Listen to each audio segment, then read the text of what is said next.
Subscribe कीजिए ध्येय IAS channel को और बेल आइकन को दबाइए लेटेस्ट वीडियो सबसे पहले देखने के लिए।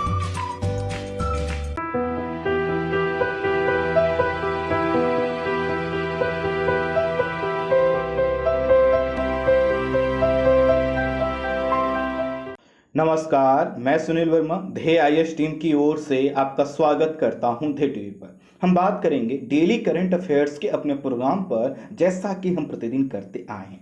इस वीडियो में हम बात करेंगे विधान परिषद के गठन के विषय में और समझने का प्रयास करेंगे कि विधान परिषद का गठन 50 वर्ष बाद ममता बनर्जी पश्चिम बंगाल में दोबारा क्यों करना चाहती हैं। ऐसी क्या आवश्यकता आन पड़ी है जिसको लेकर अब उन्होंने यह निर्णय ले लिया है कि वह विधान परिषद के गठन की प्रक्रिया को अब आगे बढ़ाएंगे।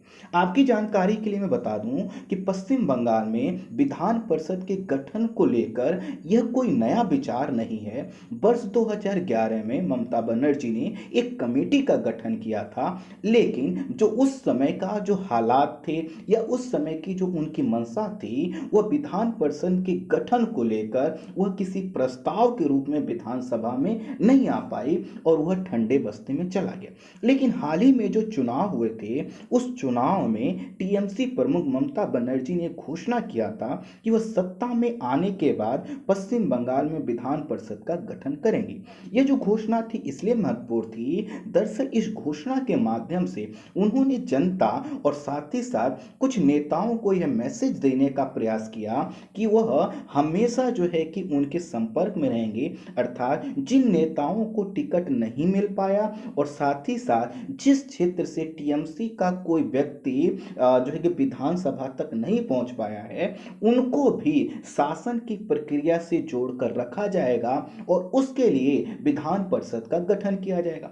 स्वाभाविक है, जब विधान परिषद का गठन होगा उसके भी कुछ सदस्य होंगे और वह क्या होंगे, एक्स्ट्रा सदस्य होंगे जो कि जनता के माध्यम से अब अपनी बात को वहां तक पहुंचाएंगे और विधि के साथ साथ अन्य जो शासन की प्रक्रियाएं हैं उसमें वह भागीदार होंगे। तो अपने चुनावी वादे को पूरा करते हुए हाल ही में पश्चिम बंगाल की मुख्यमंत्री ने कैबिनेट की बैठक में विधान परिषद बनाने की जो है अनुमति प्रदान कर दी है। ममता बनर्जी ने हाल ही में संपन्न राज्य विधानसभा चुनावों के दौरान कई नेताओं को उम्र की वजह से टिकट की सूची से बाहर रखा था।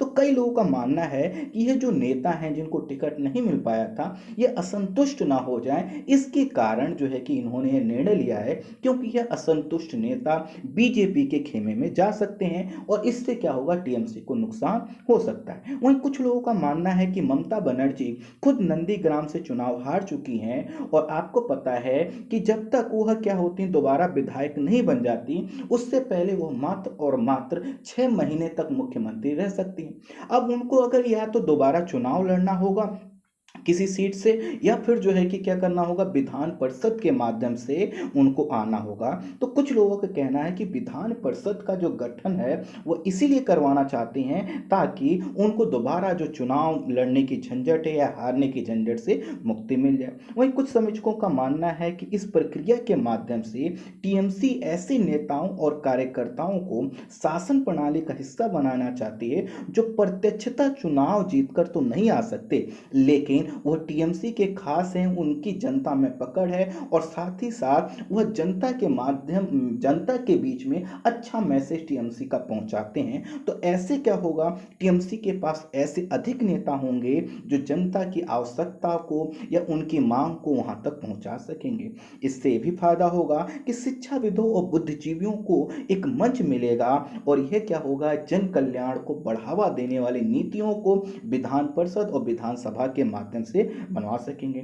ये भी हो सकता है कि ये भविष्य में जो भी सरकार आए उसकी नीतियों को चेक एंड बैलेंस का कार्य करने के लिए इसका गठन किया जा रहा हो। अर्थात अभी का जो विधान परिषद का जो गठन है उसका उद्देश्य अभी तक का सीमित नहीं है, बल्कि अगर कुछ समय बाद वहां पे अगर राज्य चुनाव दोबारा होते हैं विधानसभा के, उसमें टीएमसी बाहर हो जाती है, तो भी वह विधान परिषद के माध्यम से सरकार पर कंट्रोल रख सके, ये भी एक प्रशंसा हो सकती है। आपको पता है कि यहाँ पर पहले भी विधान परिषद रह चुकी है। आज़ादी के बाद 1952 में विधानसभा और यहाँ के विधान परिषद की व्यवस्था की गई थी। 51 सदस्यीय विधान परिषद का जो गठन है पश्चिम बंगाल में 5 जून 1952 को किया गया था, लेकिन 21 मार्च 1969 को विधान परिषद को समाप्त करने के लिए राज्य विधानसभा द्वारा एक प्रस्ताव पारित किया गया। इसे संसद के पास भेजा गया और संसद ने पश्चिम बंगाल विधान परिषद उन्मूलन अधिनियम 1969 को 1 अगस्त को क्या कर दिया, 1969 को लागू कर दिया और इससे विधान परिषद समाप्त हो गया। और इस समय पश्चिम बंगाल में 294 सदस्यीय विधानसभा है, लेकिन विधान परिषद नहीं है और इसी के गठन की बात की जा रही है। जैसा कि हमने बताया 2011 में भी इन्होंने, ममता बनर्जी ने और पार्थ चटर्जी की अध्यक्षता में एक समिति का गठन इसी के लिए किया था, लेकिन उसके बाद बहुत कुछ इस पर नहीं किया गया। तो थोड़ा विधान परिषद की गठन की प्रक्रिया को समझ लेते हैं।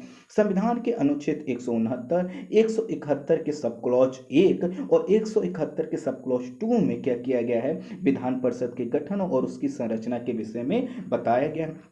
अनुच्छेद 169 में राज्यों को विधान परिषद के गठन, उसके विघटन का अधिकार का उल्लेख है, लेकिन इसके लिए विधानसभा है उसमें क्या होगा, विशेष बहुमत अर्थात 2/3 बहुमत से प्रस्ताव पास करना होगा। जैसे कि पश्चिम बंगाल में अगर उनको जो है कि इस प्रकार का प्रस्ताव कि विधान परिषद का गठन हो, इस प्रकार के प्रस्ताव को क्या करना होगा, विशेष बहुमत से पास करवाना होगा। विशेष बहुमत से विधानसभा द्वारा विधेयक पारित कर संसद के पास भेजा जाएगा और संसद ही क्या करेगी, इस पर अंतिम निर्णय लेती है। संसद यदि इसे जो है कि बहुमत से पारित कर देती है तो इसे राष्ट्रपति के पास भेजा जाएगा और राष्ट्रपति से स्वीकृति मिलने के बाद ही क्या होगा, यहाँ पर विधान परिषद का गठन हो जाता है। विधान परिषद को जो है कि जो गठन है, यह जो प्रक्रिया है, जैसे विधान परिषद का निर्माण करना या विधान परिषद को समाप्ति करना, इसको संविधान संशोधन नहीं माना जाता, यह ध्यान रखिएगा। इस समय 6 राज्यों आंध्र प्रदेश, कर्नाटक, तेलंगाना, महाराष्ट्र,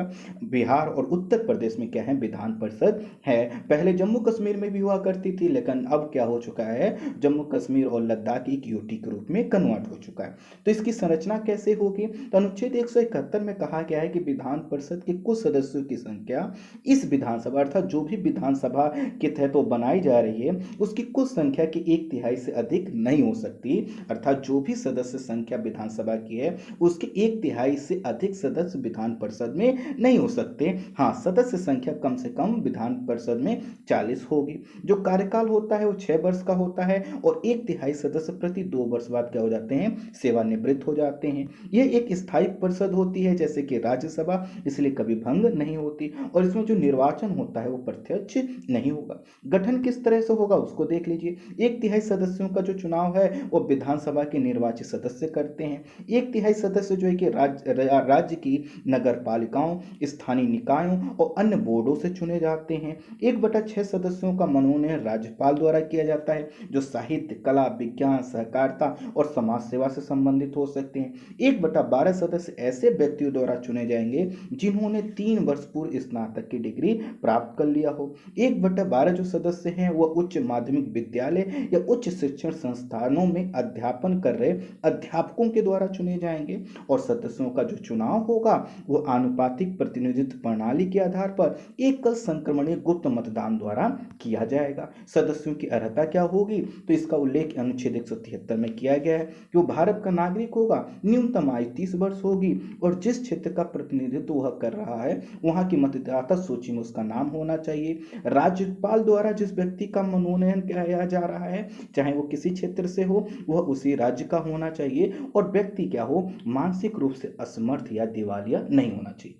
अब मेरा एक बहुत ही जो है कि एक सिंपल सा प्रश्न है, आपको क्या लगता है कि जो विधान परिषद हैं वह क्या फिर फिजूल पैसे की खर्ची हैं या फिर उनका गठन करना कहीं ना कहीं जो राज्य का एक मॉडल है द्विसदनीय मॉडल क्या उसको बढ़ावा देता है? तो मेरा प्रश्न ये है सिंपल सा कि आप मुझे कमेंट बॉक्स में बताइएगा कि विधान परिषद का गठन कितना सही है या फिर यह राज्य के संसाधनों की बर्बादी है।